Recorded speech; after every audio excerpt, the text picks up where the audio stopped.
let me welcome everybody here. For me, this is a very special, garden of reflection, and very special for me that my neighbour from Creggan, Donal Dunn, is here, and the intention here is similar to the intention that we evoked on the session November the 19th when Irene Creggan spoke. And the core of this today is that Donal Dunn will speak about his life. And what we want to invite from yourselves is the deepest and most respectful listening. And there will be a period after Donal has spoke when we're inviting your feelings, your thoughts, in particular your feelings, how you receive what Donal is saying. What we've been trying to do with some of these sessions is to gather a sense of ritual.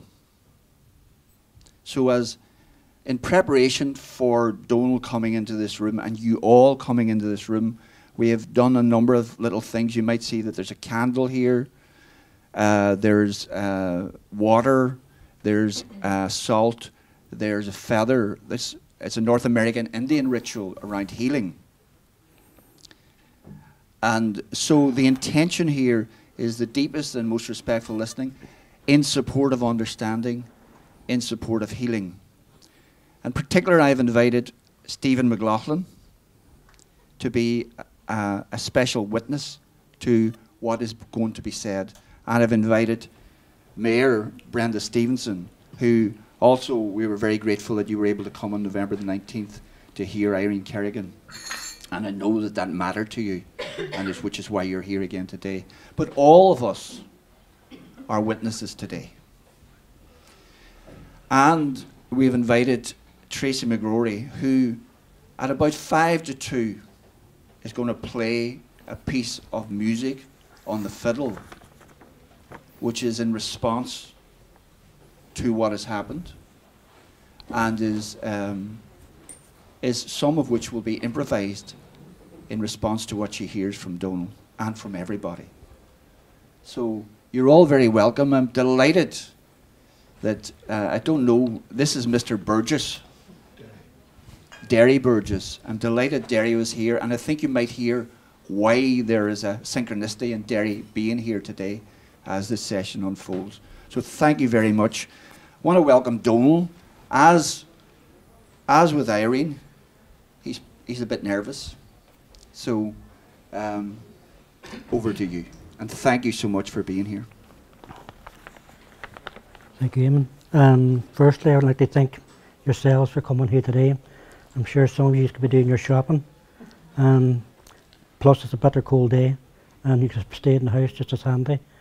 All I want to express to you is how I've got to where I am today. And just bear with me. We lived in Creggan, and I was born in 1954, which now makes me 60. We lived in a flat on Enniscarn Road.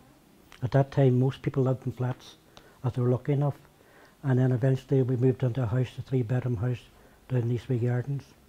There were 6 of us, 2 elder sisters, Caroline and Margaret, and a brother John, myself then, Martin and Eugene. So the majority of our time as youngsters was spent across the road in the field where the BSR was built, with a very large field there. So we spent more or less our time playing football morning and night. That's just the way it was. And eventually you would play against different street teams such as Doris Gardens, Broadway, and Enniscarn Road and stuff like that. So it was lovely. And then the Bishop's Field was just a wild field with trees in it at that time. There's great facilities there now, thank God. So that's how we spent our time. So from then,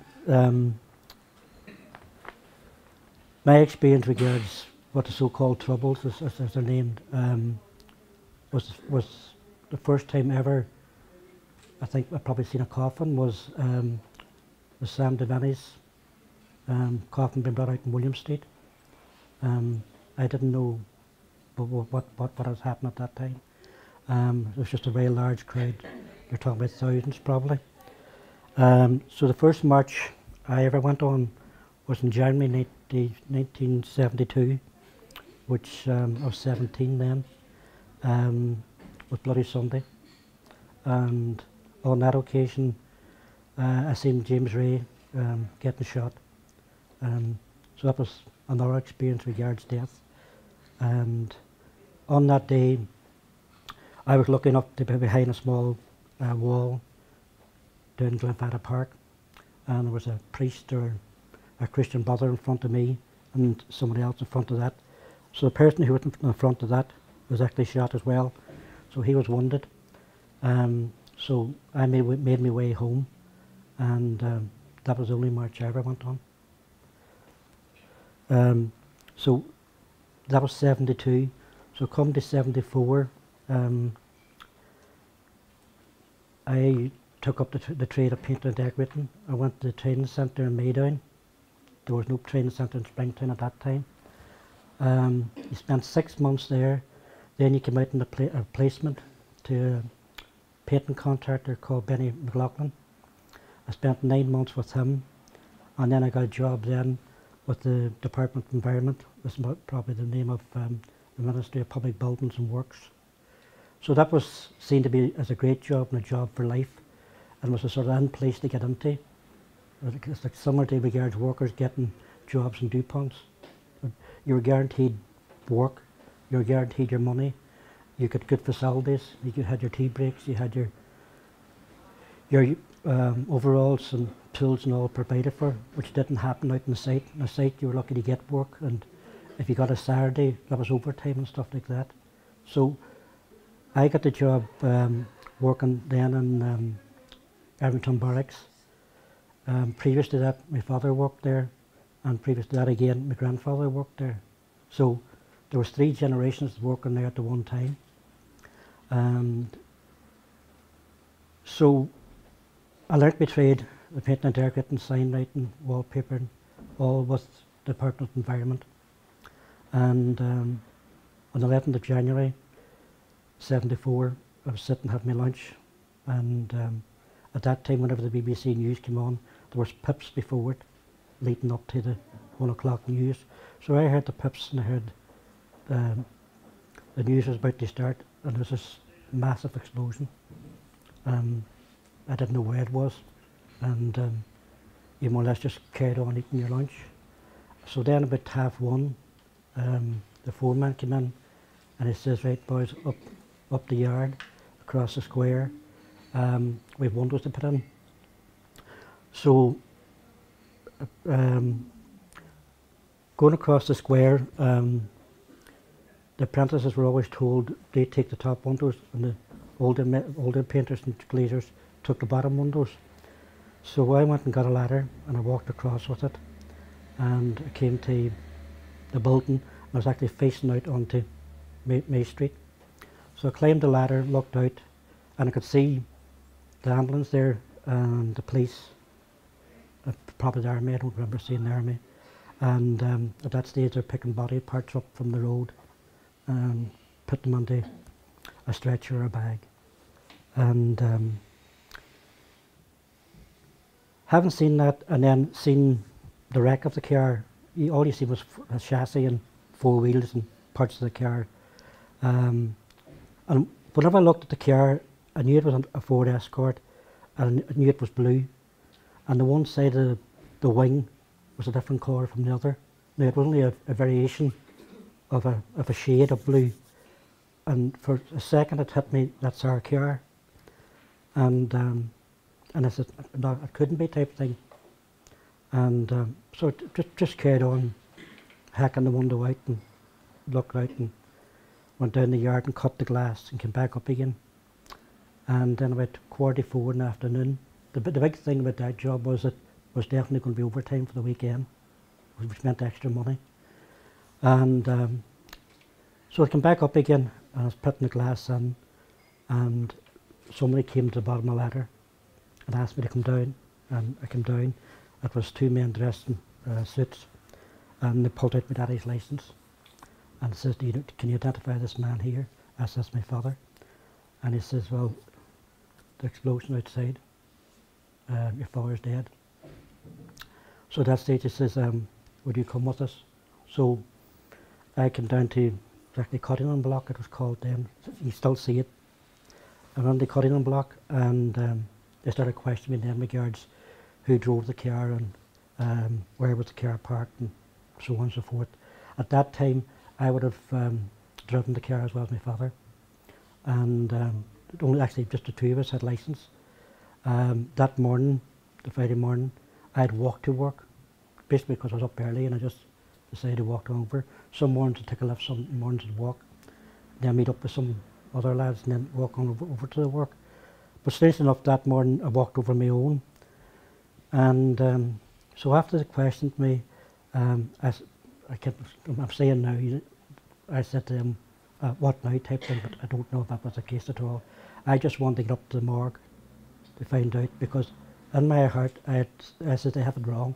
There's no way that this can be the case. So I think it was the police took me up to the morgue, and whenever they went in, they had two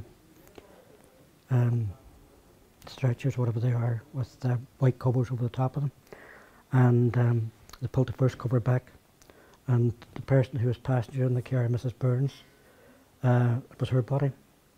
And then they took the next one and they pulled the sheet up, and they actually took it up, they pulled the sheet the wrong way, so it wasn't a very pleasant sight. So I left there and proceeded to go home. I don't know how I got home, to be honest with you. I don't know whether the police took me or got a lift or bus, but I got home anyway. So at that stage, my mother was down at the bottom of the path, and she asked, well, what's happening? What I didn't know was the army had actually raided the house and checked outside, and checked inside as well. And they were looking to see, to see if it was my father and Mrs. Byrne involved with the Baxter bombing itself. And so what happened then was actually Father Kieran and Eamon's father arrived, and I can't remember things in detail. Basically that from that day then was I had to go then and start going around the rest of the family. I had a brother worked in Burton's. I went and told him. I had a brother working next door to Woolworths, actually where the pound shop is now, and told him. I left there. I went and told a sister who worked out in Glendenning's chemist. Glendenning's was a chemist then, next to Woolworths. Told her, and then we must have all gone home. And so my fear was regards the following day, whenever the body would be released. The tradition then in Creggan was that whenever a coffin was coming from the Altna Galvin, all the neighbours in the street would go over and line behind each other in cars and bring the body home. So I had gone down to a neighbour next door. At that time there wasn't that many phones about. They had a phone, and I phoned the morgue a few times, and I couldn't get talking to anyone. Till eventually they told me to come over, and normally they would release the body at 6 o'clock. So I had gone over 3 o'clock, and I met some doctor. No, I'm saying a doctor. I don't. It was a medical person with a white coat, and he took me in and he showed me the body again. And he said I would advise the coffin not to be open, and I said I have no problem with that. So the undertaker arrived, so myself, the undertaker, and a neighbour, we headed back again, and then there was word sent then to the neighbours in the street to come to the bottom of the road and bring the coffin up. So the next few days I don't remember what was all about, you know, and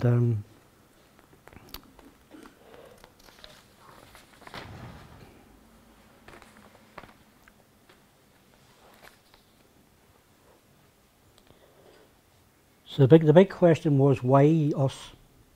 Why my daddy? And Daddy was buried on the Monday.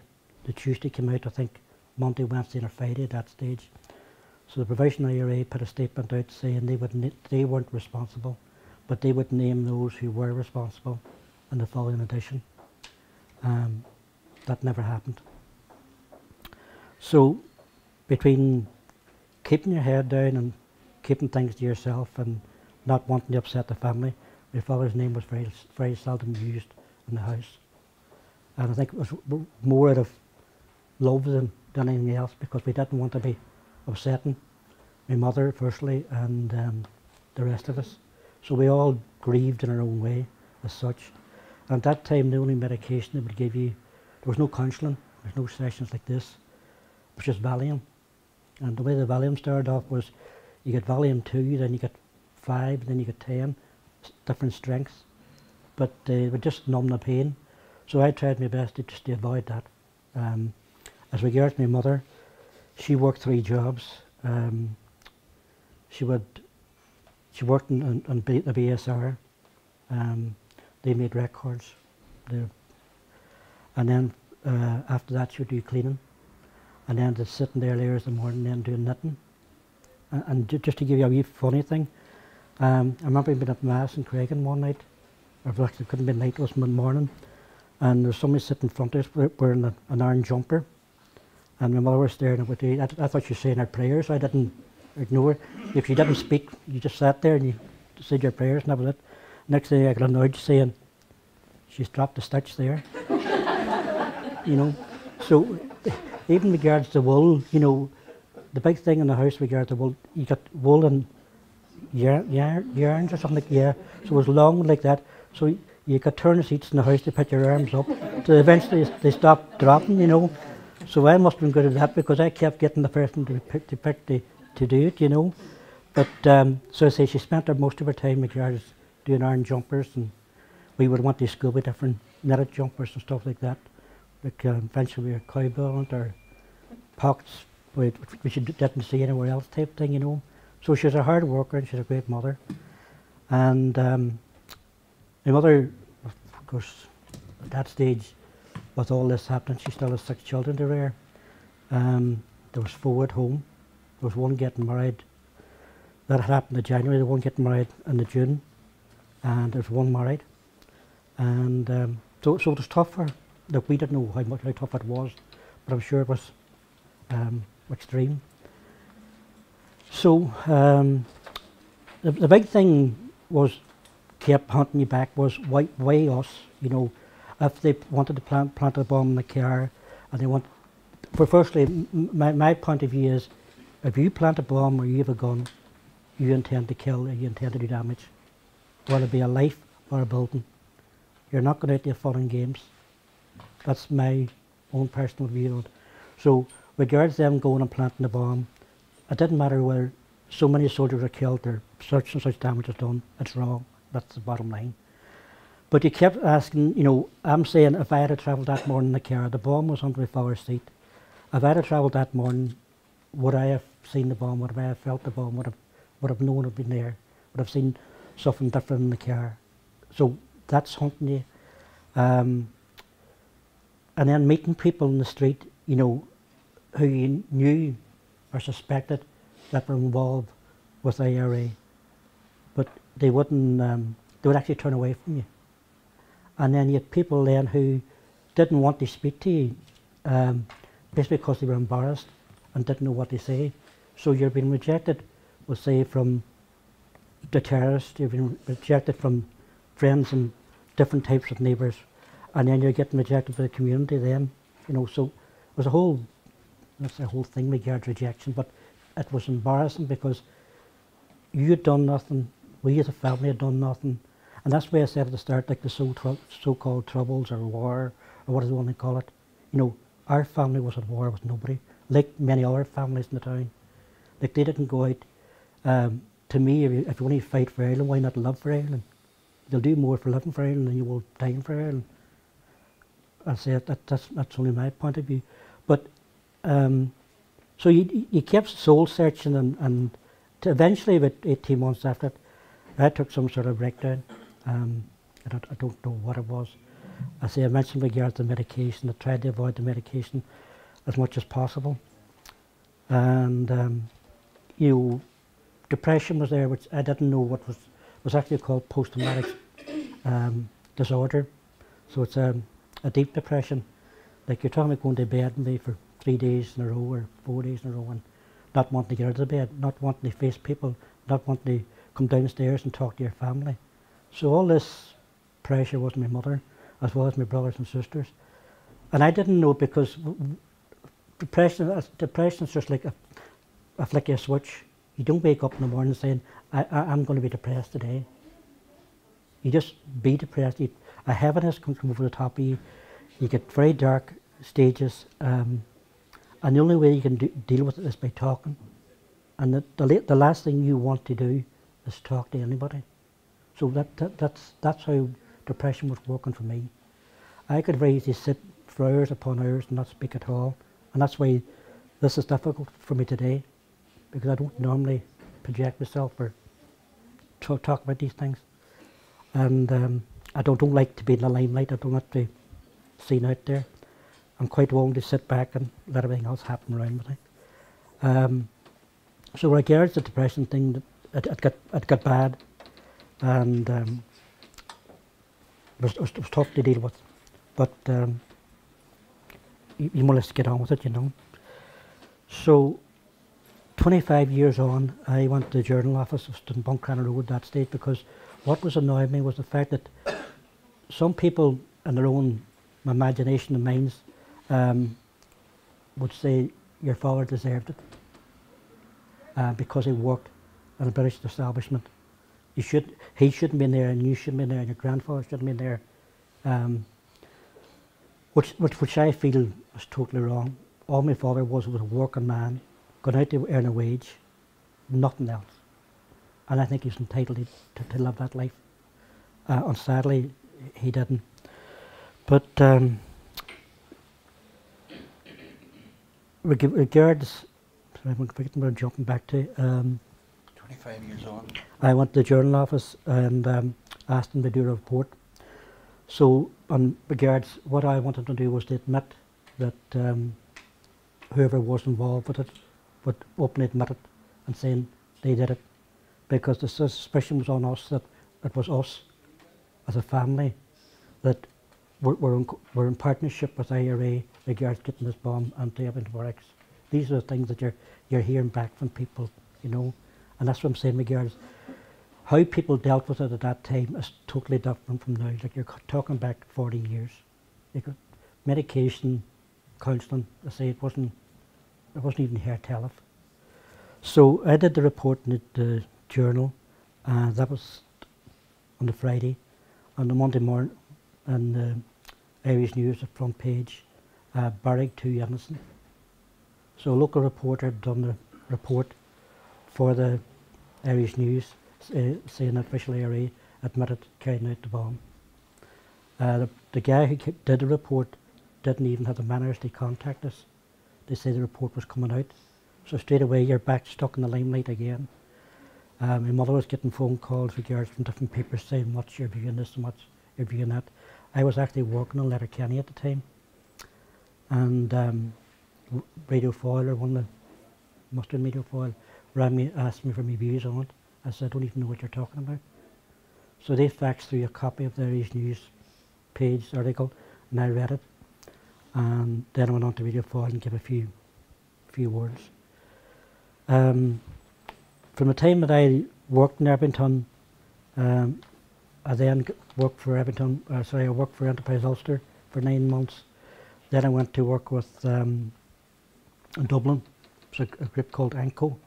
It was similar to the Springtown Training Centre here, and I was a paint instructor with them. One thing I did forget, actually, my apprentice in Ebrington, Winston Cross, he was a young Protestant. He was found out the back roads of Creggan with barbed wire wrapped around his arms and a hood over his head. I worked for Enterprise Ulster. I had a young apprentice called William Fleming, who was shot in the Granshire grounds by the British Army. Winston Cross was killed and was carried out by the IRA. So it's just seemed to be a cycle, more death, and it's not just natural death. So I'd gone to Dublin. I got transferred from Dublin. Well, the nice thing with Dublin was nobody knew you. Like, you were Donal Dunn, but you weren't John Dunn's son. You know, the man was blowing up. You weren't seen as his son, so you get some sort of life out of it for yourself. I got married, and saying that now, regards my wife, she's always been there for me. She was very strong, very loving, said all the right things, did the right things, because I was hard to live with, and I would still admit it, that whenever I do get a bad patch, it's bad. But she stuck with me, and I've got to thank her for that. I have 3 children, Daniel, David and Margaret Ann, who are fantastic. And when I think about the moods and stuff like that now, regards what they were going through and what they were feeling, and even at school there was comments getting made regards your granda, you know, and that wasn't nice for them either, and my grandson as well. So those are my rocks, and those are the things that have brought me through to where I am today.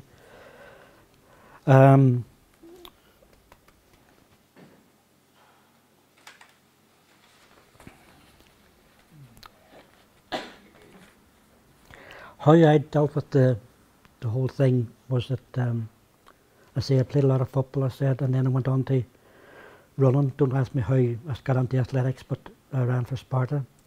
Done a lot of running on the roads. I think now that was probably therapy for me, because if I was out running and you know, how you perceive something in your own mind, and then when you're running, you see it a different way totally.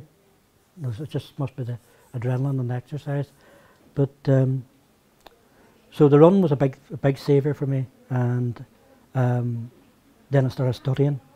I'd actually left school without any qualifications. At that time, you left school at roughly 15 or 16. Unless you were an A or B class, you didn't get doing examinations. So the way the selection was done was, you went from primary school to secondary school, you lined up in the assembly hall, the teacher was on this side, and the pupils were on this side, and they would stand forward, and they would call people forward in a line. And that's how you your A, B's and C's. So it went from A down to H. So that's how you're selected. If you run A and B class, you could do an A levels, O levels. And after a year, if you passed them, you could go to St. Colm's College. So the majority of things were done at that stage would be education-wise. Sport was a big thing in my life. You did all the different subjects as well, but there was never an examination there for it to do. So left school without qualifications. I went to Tech for night classes. I went to McGee, and I got a degree in education, further education. I went to Galway, National University of Ireland, and I did a training in education degree. And then I went to Maynooth, I did a counselling guidance.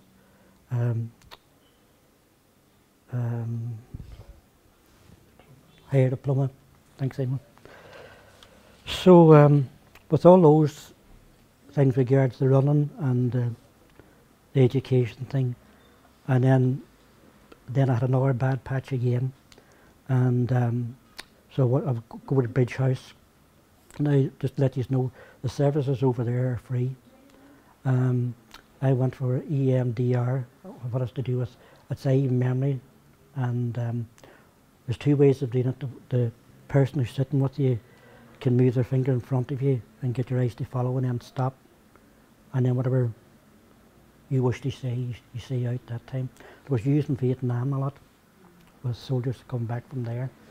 So EMDR, I couldn't follow the finger, so the tapping on the backs of the hands was done, and then the stops.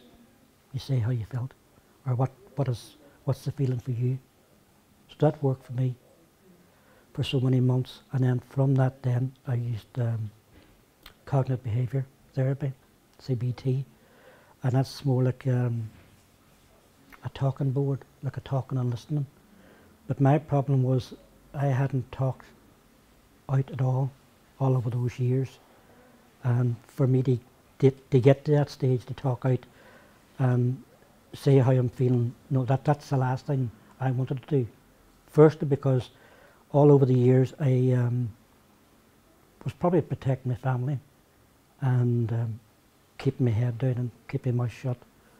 And that to me was how I dealt with it. And probably being a male, I was probably thick about it, regards I didn't go around talking to people. I didn't share how I felt. I didn't know how I felt. And I say regards to depression, that just takes over, and you just no control over it whatsoever. So the EMDR, the CBT, and I went to see a girl, it's actually a woman. Everybody under 60 is a girl.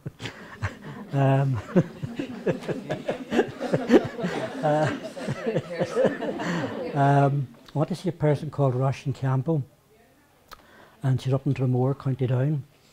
Now Roisin does healing and what else are you saying? Spiritual healing. You'll get her address on www.lighthouse.net.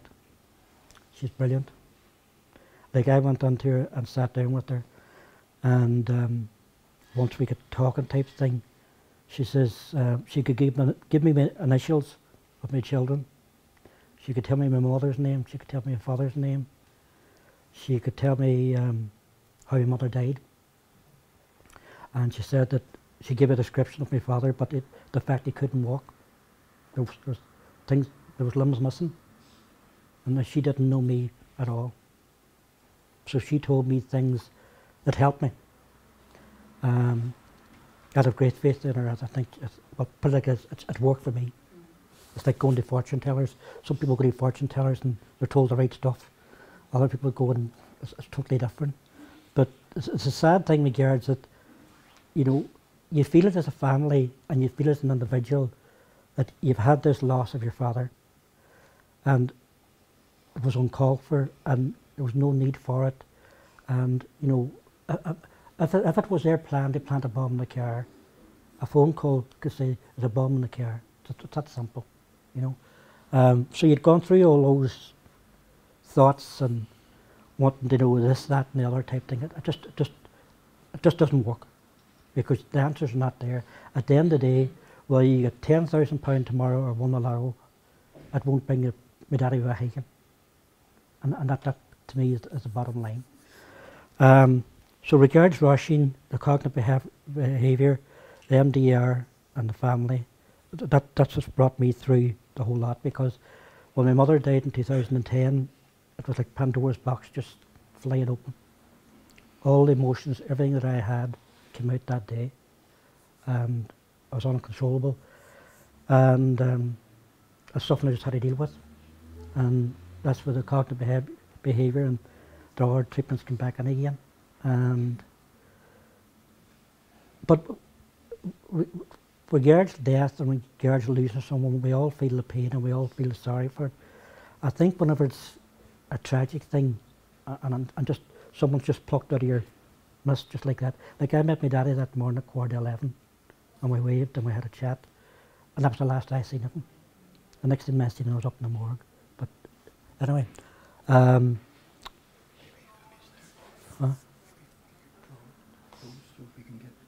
okay. So I just want to finish off saying that I don't believe that there's justice for victims. Firstly, I don't see myself as a victim. I see myself as a survivor. The only people who get life sentences are the families, not the perpetrators. And those who've carried out the deeds, like, one thing that I would find now, my father got blown up because he worked, we'll say, in a British establishment. We've now politicians, no disrespect intended, we've now politicians working in British establishments, in Stormont and places like that, and they can be let live. That's all I was asking for my father, to be left alone and live in peace. As regards myself, I have some good days, some bad days, and I'm here now. And that's it, folks.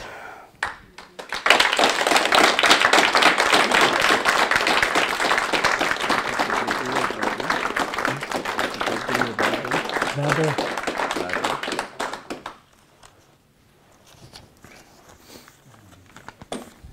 They've advised me to use this mic. Donal, let me deeply appreciate. I know that this isn't easy. Yeah. I just said to Donal quietly, is this a good day or a bad day? And he says, it's a bad day. Am I right? It's a tough day. Yeah. So, but our aspiration here is towards healing, towards understanding and healing. And so in terms of people feeding back, what we're inviting you to do is feedback, perhaps primarily from your heart. Donal has opened up his story from his heart. So, so we're inviting feedback. We're conscious that it's almost, you probably won't believe this, but it's almost 20 to 2. So we have a little time now. So, and maybe you want to say your name before you speak.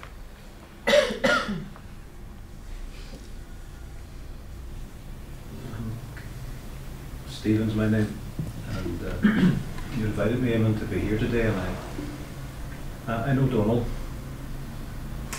knew his mum, know some of his family. To respond from the heart, I suppose it begins with me. Just think of losing a father. My own father died about 3 months ago, so that's what struck me first of all. He died at a full age, long life, peaceful death. We as a family had a chance that, when you mentioned about the last time you saw your father alive, I was thinking, well, when I last saw my father, I knew he was leaving us. When I left the room, I knew he was going to die within the next 24 hours, and that's what happened. So there was that opportunity to, as a family and individually, to prepare and to be ready. In your case, what struck me was the suddenness, as well as the horror.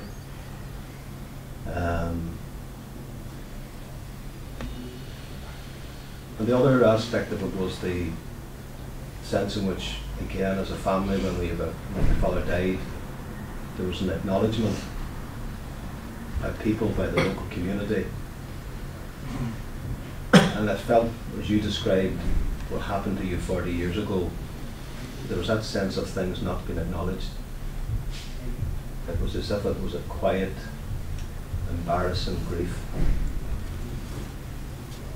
And what that denied you and your mother and your family, denied you the fact of being able to acknowledge this loss. And it was almost as if other forces outside of your control that you had nothing at all to do with kind of conspired to kind of hush it all up and lock it up inside you.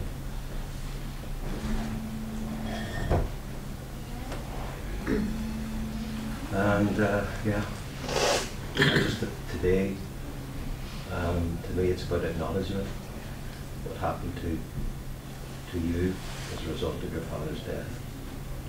I just want to acknowledge it. Thank you, Stephen. And regards the neighbours we had around us, we had very good neighbours in Creggan, and like some people might have thought, regard people being in Creggan, all by IRA. That's not the case at all. They're very good neighbours. If you were stuck, they'd help you out, and if they were stuck, you help them out. And the strange thing about the whole thing is, I do feel sorry for those who committed the crime. And people say, how can you feel sorry for them? But for this length of time, it's got to the stage whereby I had to draw a line under it. I've drawn the line under it now, and for 40 odd years, I didn't live. Now I'm living.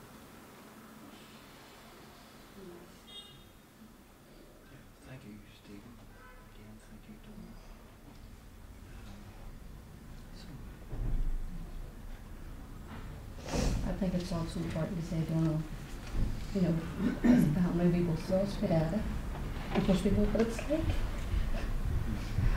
It doesn't go away. And most certainly, as a family, we wouldn't want anybody else to feel the pain that I know you and your family felt and we felt. And as much as you do get on every day, The sadness doesn't go away. sadness doesn't go away. And we have loads of people, there's people on here who knew my father. He was killed in the area bomb, which was set up for the army. But it's a contribution to the family and their strength, and your mother and my mother and her strength, because there wasn't anybody or anything. And as much as I know I'm happier today, and as a family, we haven't fully healed. I don't know if you fully heal or fully recover. But it's a contribution to us of how we still survive. But I don't see myself as a victim. And I think I know what you're talking about when the community closes you down as well, which is a double trauma. And I think when we look at politically today, you know, we're moving on, and I'm delighted we're moving on. I'm delighted that some of your family members move on, and you've moved on, and the kindness in your heart, and the forgiveness in your heart. Because it's easier to stay bitter and sore. And some of our family members haven't been able to let go of that hurt. But I'd rather be where I am today, and what I hear you is, I feel like there's a similarity in where they are in their journey. But we still need to know that there's a past here. That's important. The anger's not there, but the hurt's there. I know what you're saying, but what I would say is, if you let things keep eating you up and eating you up, I know we're always looking for an answer.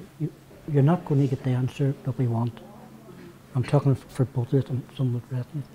We're not going to get that answer, so why give someone the power over you to take over your life? Because they don't care about you and me and everybody else. They're only interested in themselves. And I think by not giving the power and drawing a line, like I made up my mind on the 11th of January this year, I was drawing a line under it. And whatever had happened has happened. I'm trying my best to try and sort myself out and to move on. And that's why, like, hatred was never in our family. You know, you can dislike a person, but you don't hate them. But regards day-to-day things, you only hope that you can get up and you can breathe and you can have a good day. You know, I'm not saying you're going to be depressed every day. You can be fine for long enough, but you know, no one can take away your pain. Like, this is how I've dealt with it, and this is what I've done regards getting treatments. The rest of my family, I don't know what they've done. I don't know what stage they're at. I know regards the viewing of the Brand New Day film that night, Forum said they don't forgive. I can't force my forgiveness onto them. They've got to get to the stage themselves and deal with it. And I don't have control of that. I've only control of myself. So all I can say to you is, you know, if you're not going to get an answer, and regards the hatred, there's going to be no hatred there. You love your father, and he's in there, and no one will take that ever away from you. And that's where the healing starts. And that's where the healing starts. And eventually, but collectively that has to happen in our community. And there's such an awful lot of that untapped, unheard, hasn't had a voice. And I think today is an example of where that voice comes in. I didn't think I would feel the emotion come up in me today. I was not prepared for that. So it can still be quite surprising when it does come up. But I think it never leaves you, but it doesn't control your life. That's the difference. And you have to forgive and move on, because that's the only gift we have, and that's the only control we have. And I think in this community there's a lot of wonderful people, and there's been a lot of wonderful people around my father who did try to celebrate his life as a community worker. And most certainly that meant a lot to us as a family. And those people are still here today and still in this room too, which is lovely for me, because that was my reconnection back here. And people who knew my dad personally as well. So for me this is so important that these things happen as well.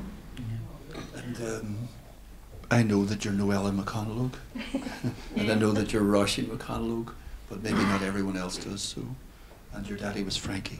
Yeah. And he was killed in 1976 with an IRA bomb that was set in the Lakey Road. It was a booby trap bomb for the army. And of course he went out that night with Father Gallagher to get the people out of their homes. for that night, and he came up at 8 o'clock in the morning, going to his bed, because he'd been out all night. But then the word came up, look, we're looking for him, because your father knew where it was. 2 men went up the lane. My daddy walked up the lane to bring them down, and he stood on it.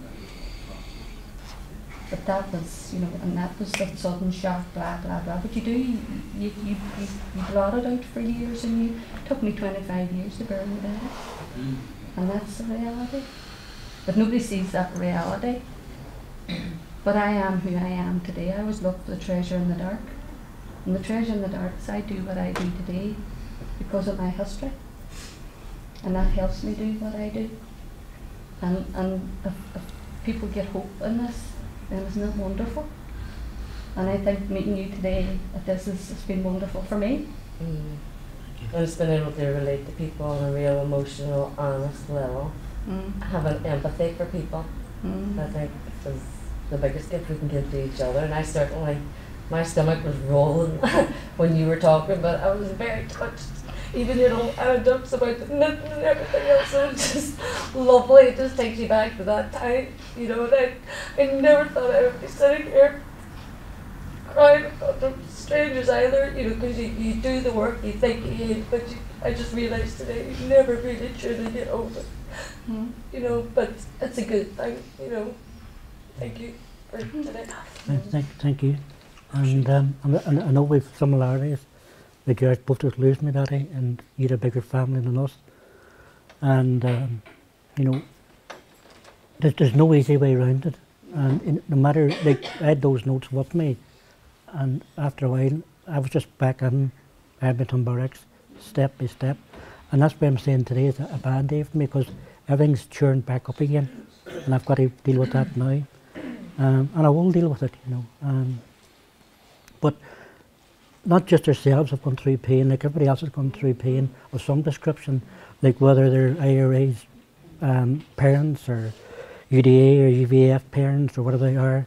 Everybody has some hurt in there, you know, and it's not easy. Like, I don't take alcohol, but if I did take alcohol, I know I'd end up an alcoholic, you know, there's no question regarding it. Sorry. Okay, Donal, and maybe if there's, we're approaching 5 to 1, so maybe there's 1 or 2 people, or sorry, 5 to 2. What he means. I'm back in time as well. Maybe there's someone else who would like to speak. Kathleen. You asked me did I know Donal because we came from Creggan, and I said no, because I know him from somewhere else, later in life. And I know Siobhan as well, very well. And I never knew anything about his father's, because I wasn't here, anything about his father's death or anything like that. But I have to give him credit from my point of view. He has his children, and they're gorgeous kids, so they are. And for what they must have got about their grandfather as well, you know, they're a pleasure to see as a family together on a Sunday. And fair play to you for getting over it. Not over it, but getting on with it, because you could have turned the other way. I'm sure many a person did. Donal, I didn't know your story, and the more and all of you now that I do. Thank you, Kathleen. I'm wondering, Derry. It's a difficult situation from my point of view, because this is Donal's personal situation and what he has done since. I didn't know his name until John sent me the email. I knew nothing about it. But my situation was that I arrived on the scene of this. I lived in May Street at the time. And I was coming across Craig Avon Bridge when the bomb went off. And I arrived quickly on May Street to find that the windows in my house had been blown in. John here was upstairs in his bed, and his mother was standing screaming in the street. And that was the scene that we had. But from your particular point of view, Donal, I would say that no one at that stage in the game, and I never heard anyone talk about your father as being either the perpetrator or in any way to blame for that. The only thing that I didn't even know his name, but the thing was there was sympathy for that driver, because it was seen that what had happened was that somebody had planted a bomb to go off in the Ebrington Barracks at lunchtime, and your father had brought the car out, and that was an unfortunate situation. You know, he was given the driving lesson, and obviously whoever planted it didn't know that. And as I said, that's the only thing I can in any way relate to your situation is no one that I ever knew blamed or in any way held your father responsible for any part of the thing at all. The sympathy that day was for that. From my point of view, we had a long time to get sorted out, but there's no hassle with that end of the thing. We did get it sorted out. We had lived in Abercorn Road until about 18 months prior to that. And I moved out because we saw a British soldier shot up the street one Sunday afternoon. We went over to May Street. We got blew up over there. We couldn't win. But no, from your point of view, that's the only thing that I can contribute to today is the fact that your father was in no way held responsible or to blame for anything at all. One of the things, Derry, thank you. One of the things that's come into my mind, and I want to just, I know Donal, I've got to know Donal very well over the last number of years, but I also want to call attention to Cissy Byrne. Cissy Byrne was the other person in the car, and she also lost her life. And Donal lived in Eastway, which was 500 metres from where I lived, and Cissy Byrne just lived up the street. She lived at number 23, and we lived at number 7. And I'm not sure who's there to speak for Cissy at this time, so I'd like you to hold her in your hearts as well.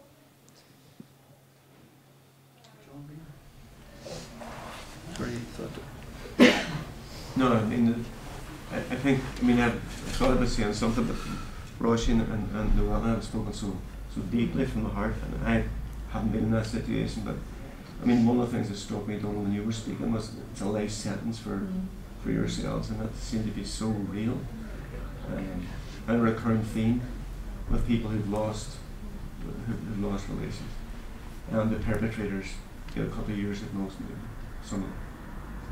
And that must be hard to take. And I can hear, you know, the struggle that you've been through and how it's affected you. And I know Eugene as well, your brother, and I know Eugene's found it hard. I haven't spoken to him. So my heart is out to you. That's all I can say. Okay. So, yeah. So, Tracy, we're just going to close off now with a piece of music. Maybe before we do that, maybe you could show your appreciation again for Donal.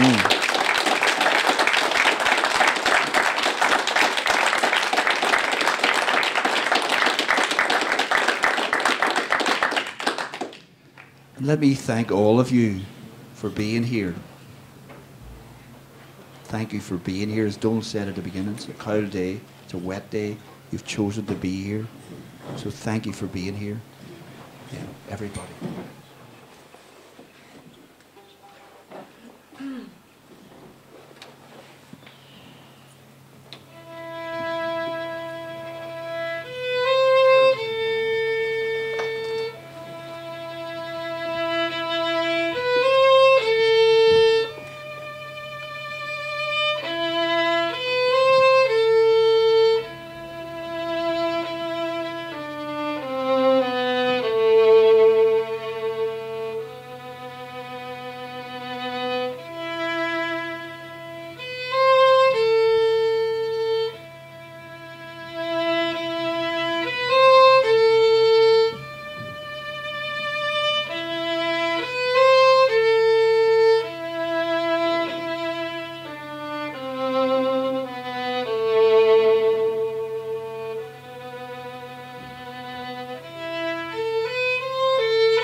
Donal will be around a wee while if you want to chat, and he might be going to the sandwich company for a coffee. Thank you as well to Brenda Stevenson and to Stephen in particular for being here. Donal has brought copies of what he has spoken about, or I think ad-libbed from, so they're here for both of you to take away as his testimony and his story. I'd just like to say on behalf of the Garden Reflection, thank you Eamon again for facilitating and also arranging everything, and I think it's a really important thing to do, and I hope we will do more of this in the future. Thank you Russian and Noel for, it's a privilege to hear other people's stories, and thank you so much for sharing in the rooms you said full of strangers. It's been a real privilege, and it's been very emotional today, and Tracy just ended it just beautifully and left us with a little lift in our hearts with the beautiful music. And I'd just like to say that next week we're going to lift it up a wee bit more and have Roy and Anne are going to do some singing, and then John's going to do some poetry along with a few other poets. So just to close off the end of the year, you're all cordially invited, as usual, to come along for our lunchtime event next week and to finish off the year on a nice note, and look forward to 2015, and we've lots more good work to do in 2015. And hope to see you all back at some stage. So thanks again, everybody. I really appreciate your time and your listening. Thank you.